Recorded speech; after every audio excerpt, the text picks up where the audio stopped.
زندہ-باد. بہت صاحب کچھ لوگ یہ سوچ کر کے چلے گئے, کسی نے کہا بھی مولوی آ کے نہیں بیٹھا ہے, چلو جا کے سوئیں گے. نادان تو کرسی چھوڑ کے چلا گیا, ذرا سی دیر کی سردی برداشت نہ کر سکے. میرے نبی کی قربانیوں کا کون سا مول چکاؤ گے؟ خدا کی قسم کھا کے کہتا ہوں لوگوں, میرے نبی کی آنکھ کے آنسو کا ایک قطرہ جو ایک بار غار ہرا میں گر گیا تھا, اس ایک قطرے کی قیمت پوری زندگی مصطفیٰ کے نام پہ قربان کر کے نہیں چکا سکتے ہیں ہم. آج قسمت نے موقع دیا ہے, نبی کے ذکر کی محفل سجی ہے, آؤ یہاں آ کر کے بیٹھے ہو. آج اس جلسے کی قدر کیوں نہیں کرتے ہیں؟ اس کی وجہ ہے, وجہ یہ ہے صرف اس کی کہ اسلام پہ ہمارا کچھ نہیں لگا ہے, ہمارا بیٹا بھی اسلام پہ قربان نہیں ہوا ہے, ہماری بیٹیوں کے ہونٹ بھی اسلام کی وجہ سے سوکھے نہیں ہے. اگر اسلام پر 18 سال کا اکبر دیا ہوتا تو اسلام کی قدر معلوم ہوتی. اگر اسلام کے لیے سکینہ جیسی پیاس بیٹی کی ہونٹ پہ دیکھی ہوتی تب تم کرسیاں چھوڑ کر کے نہیں جاتے. آؤ اسلام کے لیے کون سی قیمت نہ چکائی میرے نبی نے. میرے نبی کی شہزادی, پیاری شہزادی, بڑی بیٹی سیدہ زینب رضی اللہ تعالیٰ عنہ, آپ آقا کریم کی سرور کونین صلی اللہ تعالیٰ علیہ وسلم کی ایک بیٹی سیدہ فاطمہ الزہرا کو بہت بار سن چکے ہیں. آج سیدہ زینب کی کچھ بات آپ کے سامنے رکھ دوں, ذرا غور سے سننا پیارے. انداز بیان میرا بہت شوق نہیں ہے, شاید کہ اتر جائے تیرے دل میں میری بات. میری تقریر تب یار کو بے چین کرتی ہے, سبب کیا ہے؟ وہی کہتا ہوں جو دل پر گزرتی ہے. عزیزان ملت اسلامیہ, آج نبی کے جلسوں میں بیٹھنا مشکل ہو گیا ہے. ہم جلسے چھوڑ کر کے بستروں پہ جایا کرتے ہیں. میرے نبی نے اعلان نبوت فرمایا, جیسی اعلان نبوت فرمایا, میرے سرکار اعلان نبوت سے پہلے اپنی بیٹی سیدہ زینب کا نکاح کر چکے ہیں, اور نکاح اس وقت ہوا ہے جب ابھی نبی نے اعلان نبوت نہیں فرمایا ہے. جیسی میرے نبی نے اعلان نبوت فرمایا ہے تو صاحب بیٹی بیٹی ہوا کرتی ہے, بیٹیوں کو باپ سے بڑا پیار ہوا کرتا ہے, مگر پھر وہ بیٹی کسی عام باپ کی بیٹی نہ تھی بلکہ سید الانبیاء کی بیٹی تھی. امام الانبیاء کی شہزادی سیدہ زینب رضی اللہ تعالیٰ عنہ ہیں. میرے نبی کی شہزادی نے جیسی سنا کہ میرے باپ نے اعلان نبوت فرمایا ہے, اتنا سننا تھا بنا تاخیر کے کلمہ پڑھ لیتی ہیں. اسلام کا ابتدائی دور ہے, ابھی پیغمبر اسلام پر ظلم کے پہاڑ توڑے جا رہے ہیں. جیسے میرے نبی نے اسلام کا اعلان فرمایا ہے, نبی کی بیٹی نے کلمہ پڑھا ہے. بس کلمہ پڑھنا تھا کہ ظلم کے پہاڑ ٹوٹ پڑتے ہیں. آپ کے شوہر نے ظلم کا پہاڑ توڑا, سسرال والوں نے حد کر دی. میرے نبی کی بیٹی پہ پابندی لگا دی گئی کہ آج کے بعد باپ کی دہلیز پہ قدم نہیں رکھو گی. اور صاحبوں ذرا بیٹیوں کے دل کے بارے میں سوچ لیا کرو.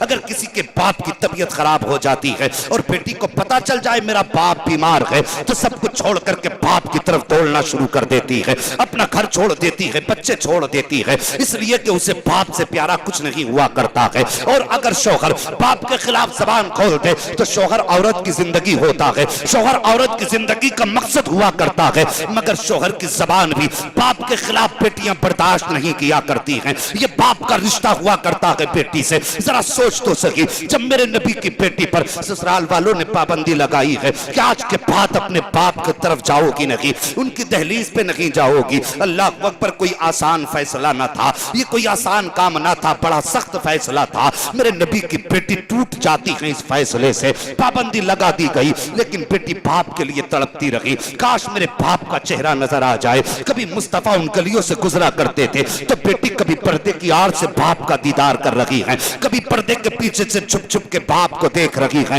ادھر جان کی بھی فکر ہے, ادھر باپ کی بھی محبت ہے. شاہد بیٹیوں سے پیار کیا کرو. تم سجدوں میں گر کے بیٹے مانگا کرتے ہو, یہ تمہارا حق ہے مانگو, لیکن کبھی رو کے رب سے بیٹیاں بھی مانگ لیا کرو. اس لیے کہ بیٹے تو باپ کی جائیداد کے وارث ہوا کرتے ہیں, لیکن بیٹیاں باپ کے پیار کی وارث ہوا کرتی ہیں. میرے نبی کی شہزادی حضرت زینب رضی اللہ تعالیٰ عنہ, آپ پر پابندی لگا دی گئی کہ اپنے باپ کے دروازے نہیں جاؤ گی. آپ چھپ کر کے باپ کا دیدار کیا کرتی تھی. وقت بڑھتا گیا, ایک دن میرے نبی نے ہجرت کی, مصطفیٰ مدینہ تشریف لے آتے ہیں. اللہ اکبر, چاروں طرف سے دشمن ہیں, ساس بھی دشمن, سسر بھی دشمن, شوہر بھی دشمن, دیور بھی دشمن, سارے دشمن ہیں. نبی کی بیٹی پہ ظلم کیا جا رہا ہے. کوئی کہتا کہ نبی کا کلمہ چھوڑ دے ورنہ کھانا نہیں دیا جائے گا. میرے نبی کی بیٹی کو کئی وقت سے فاقے سے رکھا گیا. اللہ اکبر, کس کو فاقے رکھا جا رہا ہے؟ جس کے صدقے میں کائنات میں روزی اتاری جا رہی ہے, اس کی بیٹی کو فاقے دیے جا رہے ہیں. میرے نبی کی بیٹی پر ظلم و زیادتی کی انتہا کر دی گئی، اتنا مارا گیا نبی کی شہزادی کو کہ آپ کمزور ہوتی جا رہی ہیں۔ اللہ اکبر، جب آپ ظلم برداشت کرتی رہی، جب بابا کی بہت یاد میرے نبی کی بیٹی کو آتی ہے، اللہ اکبر بہت آنسو بہایا کرتی تھی۔ ایک دن اپنے دیور کو بلا کے کہا تھا، میرے دیور تمہارے دل میں کچھ رحم ہے، مہربانی کرو اگر ہو سکے تو سسرال والوں سے چھپ کے مجھے مصطفیٰ کے مدینے تک پہنچا دو۔ اللہ اکبر، یہ نبی کی بیٹی کا اصرار ہے۔ جیسی آپ نے کہا تھا اپنے دیور سے، دیور چونکہ تھوڑا رحم دل تھا، اس نے دیکھا ایک قافلہ مصطفیٰ کے مدینے جا رہا ہے، اس نے چھپ کر کے نبی کی بیٹی کو قافلے کے ساتھ کر دیا ہے۔ حضرت سیدہ زینب مکہ شریف سے نکلی ہیں، قافلے کے ساتھ جا رہی ہیں۔ آپ حکم فرماتے ہیں قافلے والوں تیز چلو، کہیں ایسا نہ ہو پیچھے سے کوئی آ کے مجھے پکڑ لے۔ آپ نے اتنی بات کہی تھی کہ آپ کے جانے کی خبر سسرال میں ہو جاتی ہے۔ سسرال والوں نے گھوڑوں پر سوار ہو کر تیزی سے دوڑنا شروع کیا ہے۔ ابھی راستے میں تھی کہ دشمنوں نے تعاقب شروع کر دیا، گھوڑوں کو آتے دیکھا، نبی کی بیٹی کہتی ہے قافلے والوں ذرا جلدی کرو، لگتا ہے یہ مجھے پکڑنے آ رہے ہیں۔ لیکن وہ قافلے والے اونٹوں پر سوار تھے، کتنے بھاگ سکتے تھے؟ گھوڑوں سے دوڑنے والوں نے پیچھے سے تعاقب کیا۔ ایک ظالم نے نبی کی بیٹی کے نیزہ مارا جو سرکار کی شہزادی کے شکم میں لگا ہے۔ اللہ اکبر، نیزے کا لگنا تھا، میرے نبی کی بیٹی کے پیٹ سے خون بہنا شروع ہو جاتا ہے۔ جب خون بہا کے زبردستی آپ کو واپس مکہ لایا گیا ہے، میرے نبی کی بیٹی پر کون سا ظلم نہ کیا گیا؟ صاحب کبھی کلیجے پہ ہاتھ رکھ کے سوچا کرو، میرے نبی نے کون سی قربانی اسلام کے لیے نہیں دی ہے؟ آپ کی بیٹی کو مکہ لایا گیا، کئی دن تک بے توجہی کے ساتھ علاج کرایا گیا، لیکن جب طبیبوں نے یہ کہہ دیا تھا اللہ اکبر کہ اب یہ بچنے والی نہیں ہے، یہ مرض لا علاج ہو چکا ہے،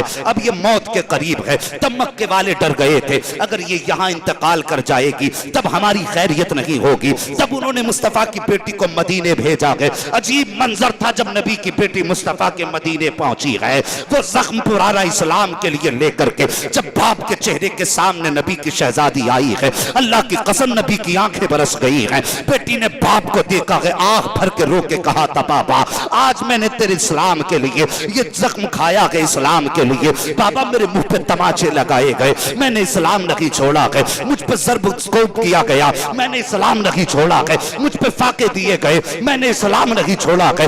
میرے نبی سنتے جا رہے ہیں، روتے جا رہے ہیں۔ سرکار بیٹی کا چہرہ دیکھ کر کے اتنا روئے میرے سرکار کی پوری داڑھی تر ہو جاتی ہے۔ اللہ اکبر، یہی حضرت سیدہ زینب ہیں۔ جب آپ اسی مرض میں انتقال کا وقت قریب آیا ہے، آپ کا انتقال کا وقت آیا، میرے نبی کریم سرور کونین صلی اللہ تعالی علیہ وسلم اپنی بیٹی کے پاس موجود ہیں۔ انتقال ہوا حضرت سیدہ زینب کا، آپ کو غسل دیا گیا۔ میرے نبی فرماتے ہیں اور تو میری بیٹی کو ابھی کفن مت دے دینا۔ آقا کس لیے؟ میرے نبی نے فرمایا کفن کے لیے چادر میں لا کر کے دوں گا۔ اللہ اکبر، یہ میرے نبی ہیں۔ ایک چادر میرے نبی نے سیدہ فاطمہ کو رخصت کرتے وقت دی تھی، تاریخ اسے بھی نہیں بھلا سکتی ہے، اور ایک چادر میرے نبی نے اپنی بیٹی کو دنیا سے جاتے وقت دی ہے، تاریخ اسے بھی نہیں بھلا سکتی ہے۔ اللہ اکبر، میرے نبی نے جو تہبند میں چادر باندھی ہوئی ہے، سرکار نے وہ چادر اتاری ہے، اور جو سرکار کی مزمل والی چادر تھی آقا کریم نے وہ چادر تہمت کی جگہ استعمال کی ہے۔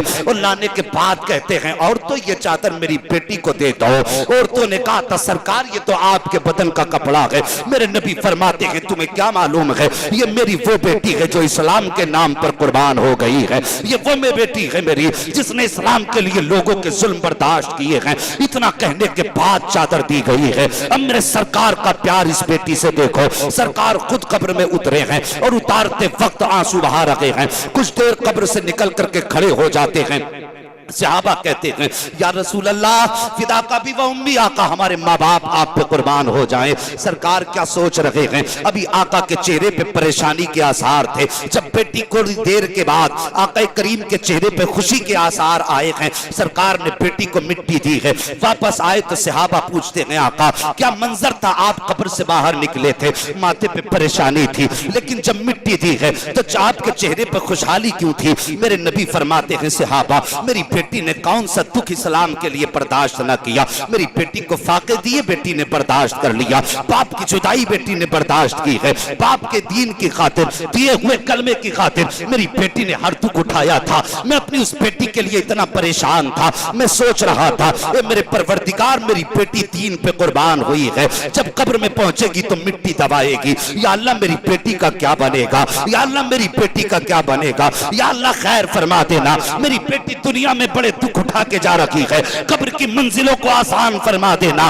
آقا فرماتے ہیں صحابہ جیسی میں نے اتنا سوچا تھا اتنے میں جبریل امین آئے ہیں اور آ کر کے کہتے محبوب اداس نہ ہو, بیٹی کی طرف سے پریشان نہ ہو, رب نے فیصلہ فرما دیا ہے. اے بے محبوب بیٹی تیری ہوگی, رحمت میری ہوگی, مرضی تیری ہوگی, فیصلہ میرا ہوگا. محبوب کہنا تیرا کام ہے, دینا میرا کام ہے. بیٹی تیری ہے, جنت میری ہے, فیصلہ تیرا ہے, حکم میرا ہے. مانا کہ زینب تیری ہے لیکن اداس نہ ہو, یہ آئی قبر میں ہے لیکن اس کے حق میں جنت کے محلات لکھ دیے گئے. نعرہ تکبیر, نعرہ رسالت, علماء اہل سنت, مسلک اعلی حضرت مفتی حماد صاحب قبلہ, نعرہ تکبیر, نعرہ رسالت.